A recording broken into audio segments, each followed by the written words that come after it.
Hello दोस्तों, तो इससे पहले वाले लेक्चर में हमने पढ़ा था रीडिंग के ए को कैसे प्रोनाउंस करते हैं, ठीक है? तो अब हम पढ़ते हैं ई को कैसे प्रोनाउंस करते हैं, ठीक है? ई जो है वो अलग-अलग तरह से प्रोनाउंस होते हैं। सबसे पहले देखते हैं रूल नंबर 1। ई जो है वो छोटे ए की साउंड निकालता है। कैसे? जैसे नेट, है ना?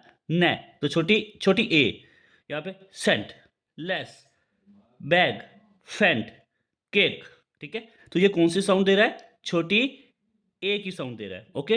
रूल नंबर 2 जो है, अगर ई जो है वो बड़ी ई की साउंड भी देगा, जैसे कि बी, ही, वी, शी, ठीक है?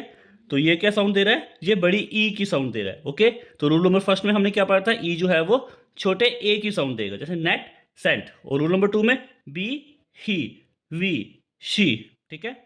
रूल नंबर 3, अगर 2 ई इकट्ठी होंगी, जैसे सी, वी, तो ई का उच्चारण काफ़ी लंबा होगा, है ना?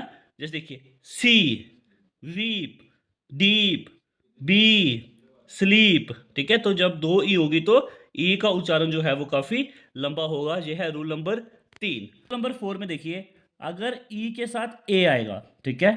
तो साउंड किसकी आएगी? बड़ी ई की, लेकिन उसका उच्चारण छोटा होगा। हमने डबल ई में देखा था कि उच्चारण लंबा था, लेकिन अगर ई के साथ ए आया तो उच्चारण छोटा हो जाएगा। जैसे see, beat, mean, pea, meat, cheat, ठीक है? इसका उच्चारण क्या है? छोटा उच्चारण है। और आया क्या है? ई के साथ ए लगा है, ठीक है? तो बड़ी ई की साउंड ये निकालेगा, ओके? ये था हमारा ई का प्रोनाउंस। इसके साथ हमने इनके मीनिंग भी लिखे हैं, ठीक है? ताकि ये छोटे-छोटे बेसिक चीज़ें आपको पूरी आनी चाहिए। सी को हम समुंदर कहते हैं, बीट को हम पीटना बोलते हैं, मीन का मतलब होता है अर्थ देना, पी होता है मटर, मीट होता है मांस, चीट होता है धोखा देना, ठीक है? ऐसे हमने पहले के भी जो हमने रूल पढ़े उसके भी मतलब लिखे थे।